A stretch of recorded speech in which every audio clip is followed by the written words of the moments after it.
In this video, we're going to make a spiral Christmas tree like this, using some old pallet wood like this. Well, the production and assembly of this tree is pretty easy because all the pieces are made just from the old pieces of pallet wood. Basically, in the middle I've used a dowel stick. This is about 1/2 inch or whatever size you've got available. This is one I had. I drilled a hole into the middle of all these pieces of pallet wood. That's a 1/2 inch or slightly bigger than a 1/2 inch, just so that it can freely spin around on the pallet or on the dowel stick and move up and down. At the bottom I've used a slightly couple of pieces of wider pallet wood and just crisscross them, screw and glue them together with a hole in the middle for the dowel stick to go into. I glued it all so this is solid, this cannot move.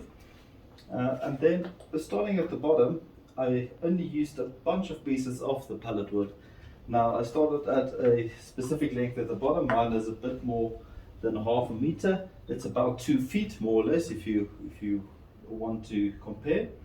And then from there I made each one just a slight bit shorter. Mine is approximate about a centimeter, 10 millimeters shorter than the next one going from the bottom up. Now obviously this is depending on the length of the tree you want, and you can make the gap or the difference between the length a bit smaller.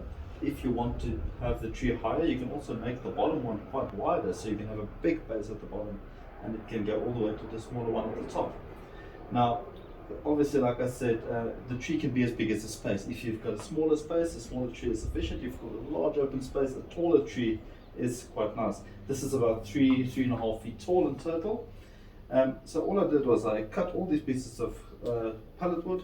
I gave them all a light sand so that they look a slight bit uniform, but not too uniform. This has got a bit of a rustic, bit more natural look to it, the wood. I just put them all on the dowel stick. They're all loose, they can all move around and they can all rotate like so, so that you've got different styles that you can achieve with the tree, like the pictures I'll show you on the screen now.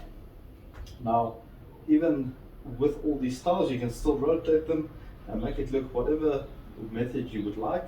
You can also, in either one of those settings or looks, you can even decorate the tree with Christmas decorations. You can put a different star on top. I only used a piece of plywood and I cut out an uneven shaped star just to once again make it look a bit more natural, if you want to say, a bit more rustic. I then only put a slight bit smaller dowel stick in the bottom of the star, drill the hole on top of the dowel stick, so you can put this in, take it out, you can turn it around, whatever you want to do with it. You can paint this if you want to, you can leave it the natural wood color, whichever you prefer, it all works.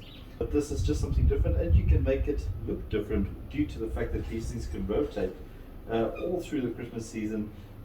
If the mood strikes you, you can change the look of a Christmas tree at any stage, and it's not too much trouble. So, Merry Christmas to you all, and until next time.